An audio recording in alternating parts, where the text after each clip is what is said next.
उसकी pant already खुली थी, शायद उधर से ही आया होगा and he started masturbating in front of मी। वो मेरे लिए ऑफ कोर्स खड़ा था, उसको पता था वो क्या कर रहा है। उसे ये भी पता चल गया कि मैं देख ली, फिर भी उसे कोई फ़र्क नहीं था क्योंकि मैं नहीं बोल रही थी तो उसे लग रहा था कि वो कर सकता है। तो मेरे साथ भी 11 बजे दिन में था, आई डोंट नो रात में होता या फिर अंधेरा होता है, लोग नहीं होते तो क्या पता वो कुछ और भी करता। मुझे नहीं पता था ना उसके बैग में क्या है, वो मेरे पे अटैक कर दे, क्या कर दे। तो मैंने सोचा मुझे घर सेफली जाना है, मुझे अभी कोई एक्शन नहीं लेना है।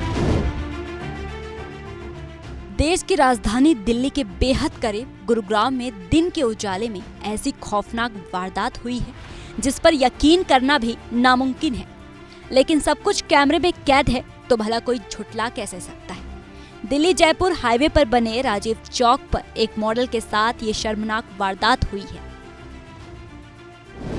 तो मैं 2 अगस्त को जयपुर से दिल्ली आ रही थी अपना एक शूट ख़त्म करके। तो ये घटना नियरली 11 बजे दिन में सुबह में हुई थी। तो मैं अपने कैब का वेट कर रही थी, तो मैंने एक कैब बुक किया। मैं इसे 2-3 बार कॉल किया, वो कैब वाला आंसर नहीं कर रहा था। तो वो कुछ उसका डिस्टेंस दिखा रहा था कि कुछ 4-5 मीटर की दूरी पे है। तो मैंने वेट कर लिया 4-5 मिनट के लिए। तो फिर उसके बाद फिर मैंने देखा कि एक आदमी पहले दूर खड़ा था थोड़ा सा, फिर वो धीरे धीरे मेरे पास आया क्योंकि मैं वहाँ पे जो अंडरपास था राजीव चौक पे, वहाँ अकेली खड़ी थी। ऑल्दो वहाँ पे कई सारे लोग थे बट थोड़ा डिस्टेंस पे थे और बहुत सारी गाड़ियाँ जा रही थी, कोई रुकता नहीं ऑब्वियसली। एंड वो ऑलरेडी पहले से प्रिपेयर होके आया था, मास्क लगा के, बैग आगे टांग के।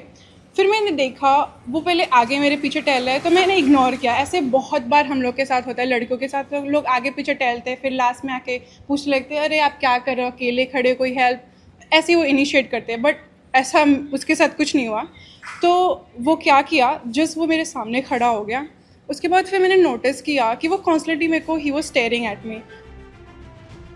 मॉडल ने बताया कि 2 अगस्त को सुबह करीब 11 बजे वो गुरुग्राम के राजीव चौक पर उतरी थी। घर जाने के लिए कैब का इंतजार कर रही थी। इसी दौरान एक युवक वहां उसके आसपास घूम रहा था और उसे देखकर अश्लील हरकतें करने लगा। युवती ने पहले तो उसे नजरअंदाज किया, लेकिन युवक ने हद पार कर दी।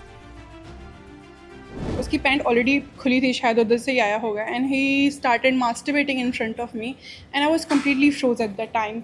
सो मैंने कुछ रिएक्ट नहीं किया क्योंकि मुझे समझ नहीं आ रहा था। मैं कॉन्स्टेंटली अपने दूसरे वाले उसको बुक कैंसिल करके दूसरी कैब बुक की, उसको बार बार फ़ोन करी, भैया कहाँ हो, आ जाओ। तो ट्रैफिक बहुत ज़्यादा था तो उसको टाइम लगाने में फिर मैंने सोचा कुछ भी रिएक्शन लेने से पहले मुझे एटलीस्ट एक वीडियो बनानी चाहिए, क्योंकि ऐसा बहुत बार हुआ है, कोई लड़की किसी को थप्पड़ मार देती है, बोल देती है, कुछ कर देती है। तो यही हो रहा है कि किसी के ऊपर कोई भी चिल्ला देता है। तो मैंने सोचा पहले मुझे रिकॉर्ड करना चाहिए। जिस मॉडल के सामने ये घिनौनी हरकत हुई है, उसका कहना है कि युवक ने मास्क पहन रखा था और बैग को कंधे पर टांगे हुए था। वो पैंट की जिप खोलकर सामने ही गंदी हरकत करने लगा, जिसके बाद मॉडल ने उसका वीडियो किसी तरह अपने मोबाइल फोन में रिकॉर्ड कर लिया। फिर जैसे मैंने रिकॉर्डिंग ख़त्म की, इट वाज़न्ट लाइक कि मैं एकदम सामने से रिकॉर्ड की, मुझे प्रिटेंड करना पड़ा कि I am on a call. फिर मैंने अपना वीडियो ऑन किया और जितना भी मेरे से कैप्चर हो पाया मैंने किया। फिर उसके बाद कैब वाले भैया का मेरे को कॉल आता है। फिर जैसे मैं उनके पास गई, वो मेरे को कुछ 200 मीटर पीछे बुलाते हैं क्योंकि ट्रैफिक था। तो मैं वहाँ पर गई एंड जैसे मैंने उनको बताने के लिए किया कि, और जब मैं आगे गई तो वो मेरे लिए ऑफ कोर्स खड़ा था, उसको पता था वो क्या कर रहा है। उसे ये भी पता चल गया कि मैं देख ली, फिर भी उसे कोई फ़र्क नहीं था क्योंकि मैं नहीं बोल रही थी तो उसे लग रहा था कि वो कर सकता है। तो उसके बाद जैसे मैं गई फिर वो रोड क्रॉस किया और वो चला गया। फिर मैंने वापस आया, मैंने ट्वीट किया, मैंने पुलिस को टैग किया, बट कोई रिस्पॉन्स नहीं आया। मैंने पूरा 24 घंटे से भी ज़्यादा वेट किया। फिर नेक्स्ट डे फिर मैंने पूरा वीडियो एक्सप्लेनेशन के साथ, पिक्चर्स वीडियोज़ के साथ सोशल मीडिया पर पोस्ट की। मॉडल ने अपनी पोस्ट में लिखा कि उस समय वह काफी घबरा गई थी। उसने कैब ड्राइवर को कई बार कॉल किया लेकिन उसने फोन नहीं उठाया। डर के चलते युवती ने दूसरी कैब बुक की और किसी तरह घर पहुंची।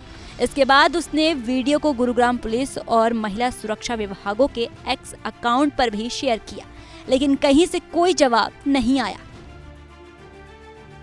सबसे चौंकाने वाली बात ये रही कि मॉडल ने महिला हेल्पलाइन नंबर 1090 पर भी कॉल किया, लेकिन कॉल कनेक्ट ही नहीं हुआ। लेकिन सोशल मीडिया के दबाव के बाद अब पुलिस ने एफआईआर दर्ज कर ली है और आगे की कार्रवाई भी शुरू कर दी है। तो आप में से किसी न्यूज़ चैनल वालों ने उसको पोस्ट किया, तो फिर मेरे को कॉल बैक आया। फिर मुझे कल बुलाया गया राजीव चौक, जहाँ पे घटना हुई, वहाँ सारी रिकॉर्डिंग की। मैंने एग्जैक्ट टाइम, एग्जैक्ट लोकेशन भी बताया, स्पॉट भी बताया।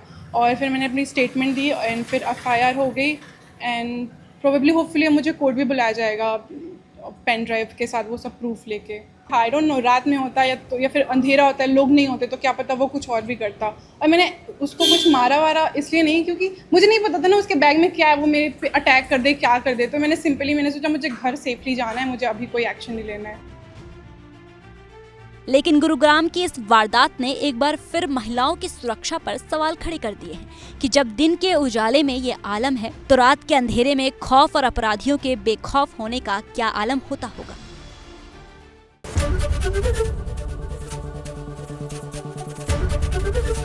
ABP गंगा, खबर आपकी, जुबान आपकी।